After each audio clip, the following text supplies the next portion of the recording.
Bobi Wine takyalina kyatugamba, yasigala kwogerera Kubaffu na ku mikolo. Hon.Nambooze bakireke avuddeyo n'akangula ku ddoboozi n'ayambalira abo abajja bagamba Robert Kyagulanyi Ssentamu nti yasigala kwogerera ku mikolo gyokka. Ampuliriza, ebigambo bingi ogenda kubeera ng'obiwulira mu katambi ne mu maloboozi, byonna ngenda kuba nga mbikuwa mu ngeri y'emu. Omugagga Masaka Akubidwa Amasasi, nsonga ki byonna ngenda kuba nga mbikuwa Munnayuganda munnange. Ate ng'Oweekitiibwa Mpuuga avuddeyo n'alumbagana abantu abazze beegatta ku Muhoozi project nga badduka mu kibiina kya National Unity Platform. Byonna mbirina alina bagambye nti babuyabuya era obwongo bwabwe b'emitwe gyabwe gyetaaga kukebera. Tosobola kudduka eri bantu bategeera n'ogenda eri abalalu b'emitwe. Byonna ngenda kubanga mbikutuusaako. Okuyingira ttiimu emuke, omukulu amanyiddwa nga Mpuuga agambye oba weetaaga kukebera mitwe, kubanga tosobola kuva mbalamu n'ogenda mbalalu n'ogamba nti ate naawe oli mulamu. Byonna tugenda kubeera nga tubitunuulirako awamu n'okuba nga ate oba oliawo tubyogerako osobole okuba nga obitegeera. Munnayuganda munnange, munzikirize nsooke mbabuuzeeko, mwasuzeeyo mutya, musibyeyo mutya okusinziira mu bitundu by'ensi mwenna gye muwangaalira. Mukutu oli ku DPTV Uganda, and of course mbeera Sajjime abeerawo kubanga mbatuusaako ebintu ebyenjawulo n'olunaku olwaleero. Munzikirize nsooke mbanjuli abatuteekamu ssente. Tutandika ne Alihila Holdings Uganda Limited, bakabaka mu kuzimba amayumba mu ngeri y'emu. Namba y'essimu eryawo mu Quran ya Aji Abudungabo mulombi wa Dduwa. Njiddamu Aji Abudungabo mulombi wa Dduwa. Munoonyeeko Munnayuganda gwalina ebizibu ebyenjawulo. Aji Abudungabo mu kugamba olw'ensonga ddala oteekeddwa gwalina ebizibu ebyenjawulo, si wansaasi wa Dduwa. Okitegedde muganda wange mulombi wa Dduwa. Mu ngeri y'emu tutambula ne bakama baffe aba Kauka Derek Investments mukwano gwange. Bano bo bakola buyinja obudesigning ennyumba yo muganda wange. Kale munzikirize tuveewaawo tutandike emboozi z'olunaku olwaleero, ate tusobole okuba nga tutegeera ebigambo nga bwe bitambula.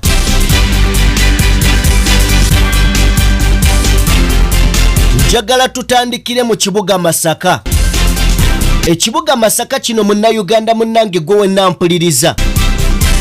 Obukuumi Oweekitiibwa Mpuuga avuddeyo n'ayogera n'agamba nti n'obukuumi gavumenti ya Mwami Museveni bwetusuubiza buli luddawa. Buli lunaku, buli kiseera wabaawo omuntu agenda mu maaso n'okubeera ng'afa, ng'afudde masasi. Kyokka nga abasirikale bakaalakaala n'agamundu, babeerayo nga bakaalakaala n'agamundu. Abuuza agamundu ge mukaalakaala nago go gaaki, ng'ate gaganya okutaasa bannayuganda abali mu kufa. Omugagga ono yalumbiddwa ku kikomera kye wali mu kibuga Masaka, n'akubwa amasasi. Embeera ye si nnungi, yaddusiddwa mu ddwaliro. We tusembye okuba nga tutegeera nga tannaba kuba ng'afa, naye nga batugamba embeera mwali bambi eyungula ezziga. Twongera okuba nga tumusabira. Omukulu amanyiddwa nga Mpuuga ayongedde okugamba nti gavumenti ya Mwami Museveni obuyinza bwe buba nga bugiremye bute, teyeesiba ku bantu ebateebaleke. Lwaki yeesiba ku bantu ng'ate oba oliawo bo bagikugamba yabatuuka dda mu bulago? Mpuuga abadde nga tali mu ggwanga, yakomyewaayo kyababa balagala nga kaamulali. Mu ngeri emu Munnayuganda bwe tuba nga tuvuddeko eyo, njagala kutwalako mawulire amalala. Nayuganda bannange, bassebo ne bannyabuuka mbanjulire.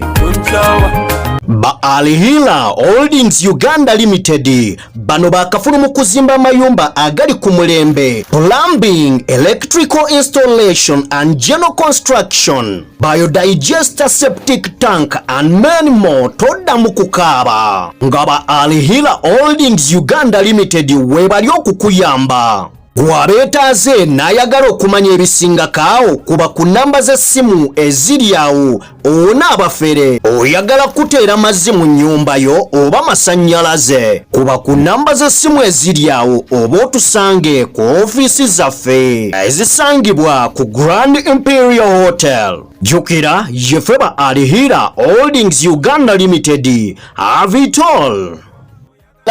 Era tukyaliwo Amasasi Mpuuga. Amasasi Mpuuga yabuuziddwa olunaku lwa jjo, njagala muwulirize ebigambo bino.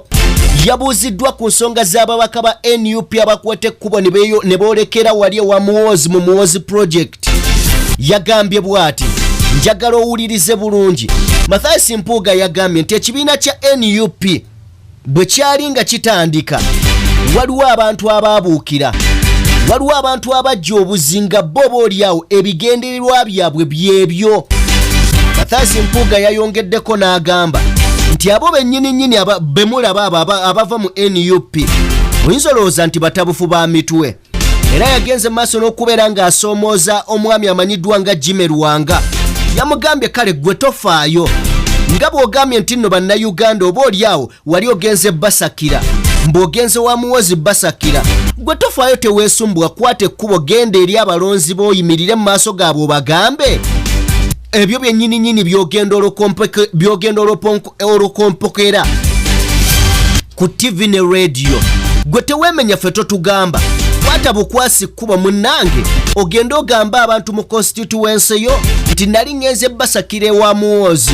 N'agamba abantu bemulaba bonna nga bava mu NUP mbu bagenda mu ttiimu emu kesimanya Muhoozi Project bonna balalu beetaaga kkebera mitwe. Naga tosobola kwata kuba n'ogenda ebutabika bakuteekeyo nga toli mulalu. Amasasi Mpuuga yayongeddeko n'agamba nti NUP okugirwanako kungi, naye era tujja sigala nga tuli b'amaanyi kuba tulina ebigendererwa n'ensonga lwaki oba olyawo twasalawo kubanga tulwanyisa Museveni. Omukulu Amasasi Mpuuga yayongeddeko n'agamba mbu abantu nga Kagabo, abantu nga Jimmy n'abalala bakazi bwe Bashiri bonna beetaaga kukebera mitwe, tebali mu mbeera zaabwe nnungi wadde bo bayinza okubeerawo nga balowooza nti balamu ne beetaaga kukebera. Tosobola kukwata kkubo n'ogenda mu ttiimu emu ko already eri abalalu ensi beemanyi. Amasasi Mpuuga tewakubye nnyo tewakubye nnyo taata n'ogaba abasajja mutabani w'omukulembeze naye si mukulembeze badde mpabye, mutabani w'omufuzi w'eggwanga bannange n'omuyisaamu eggaali otyo Naye Jimmy bannaye oba wabaaki okola ebintu n'ogaba bakakati kali we bakunona wano. Kale njagala kuva waawe wa Amasasi Mpuuga naye nga yalidde obuwuka n'agamba nti NUP mujja gisimako luli lwazi, mujja gyekoonako kubanga teyazimbibwa ku nsonga z'abakulu abo abali mu buyinza. NUP bannayuganda be baagikola, kati mulina kusooka kukola bannayuganda bagoba ku NUP then ne mulyoka musuula abakulembeze baayo. Ne NUP bwebanga bannayuganda bakyajagala muli mu kusaaga egenda kusigala nga y'amaanyi kubanga amaanyi NUP geira nammwe ge mwagala abantu babawagire ne mutemula batemule. Amasasi Mpuuga amazima gali nti yakubye nnyo. Leero ntambudde bwentyo buli omuwulya sawundi oyo mumaanyi omusajja eddoboozi si ddungi. Nensaba munzikirize mikwano gyange tweyongereyo, njagala tweyongereyo. Nkujjukiza tutambula ne Alihira Holdings Uganda Limited, mu ngeri emu tutambula ne Akubidwa Ngabo. Oyo mukujjukiza nnyo olw'ensonga twetaaga okubeera abalamu. Abantu bangi abatukola ebintu ebitali birungi gwadde ng'omanyi oba nga tomanyi. Kakati omuntu omweteefuteefu okuggyako ebizibu ebyo ye Akubidwa Ngabo. Munoonyeko munnayuganda tetakuba nsaasi, ayita mu Kurani n'alyoka akulombera dduwa wamma n'obeera bulungi magida. Njagala tweyongereyo olunaku olwaleero. Story enkulu gye nnina mikwano gyange ya Hon.Nambooze bakireke. Munzikirize tusooke tulabe clip eno ya Hon.Nambooze bakireke nzije nkubulye tugenda kutwalirawo k'obudde obumala. Olw'ensonga lwo kyenjagala tutegeere fe omulimu ogwaffe kunnyonnyola na kukakasa kiki ekituufu. Katusooke tulabe emboozi ya Hon.Nambooze. Ngenda gikuwako eddakiika emu yokka, nja kusaba ogigumiikirize nzije tuseetule emboozi owulire ebigambo. waliwo ne gwe nawulira agamba mukati mwe mwogerera ku bafu. Yes, ne bwe kinaaba kyetaagisa kwogerera ku bafu tujja kwogera, ne bwe kinaaba kyetaagisa kusisinkanako mu kinyumu kya alien skin tuzina amazina naye nga gakwenunula tujja gagendamu mugende mutwayiseeko dda naye ngaekiwatu naye tufune omukisa okusisinkanako kubanga eno gavumenti kyeyasooka okujjawo gwe mukisa bannayuganda no buli muntu yenna alwanirira okwenunula ebyo alina obiyitamu. Naawo njagala tutandikire wano. Munnayuganda munnange wenna mpuliriza, nkakasa ekyo ekigambo wali okiwuliddeko nti Bobi Wine takyayina kyagamba ggwanga, Bobi Wine takyayina kyayinza kulimba ggwanga okujjako okusigala okulinda ng'afudde ayogerera okwo. Bino lwaki bikolebwa?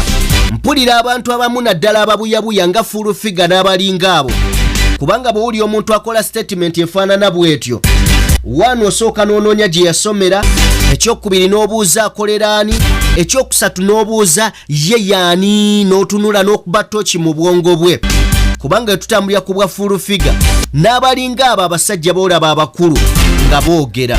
Njagala musooke mumanye nti okuvuganya gavumenti si kintu kyakuzanyirako buzanyizi. Okuvuganya gavumenti naddala eya dikiteeta obeera otunze mwoyo nga nkoko emira ensanafu.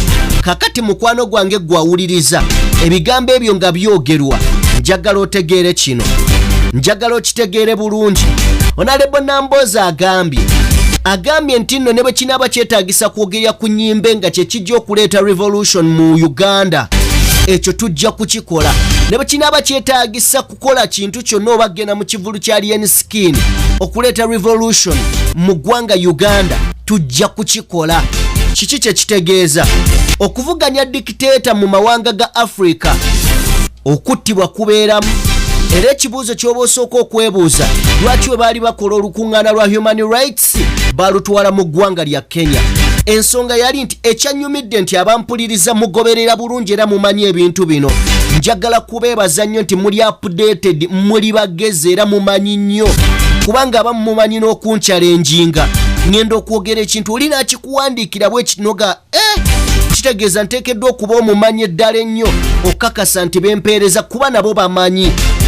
Bobi Wine bwe yakwata ekkubo n'agenda mu ggwanga erya Kenya, tekitegeeza nti wano yali tasobola oba oli awo kutuuzaawo olukuŋŋaana lwa human rights.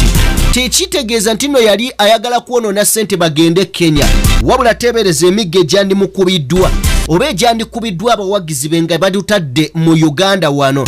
Kakati bano abantu aboogera biti olwedde bo balikka ssente. Njagala kujjukiza nti tulina pasita wano amanyiddwa nga Pastor Wilson Bugembe. Pastor Wilson Bugembe yagendanga mu mabaala ne mu bivvulu n'ayimba ebivvulu.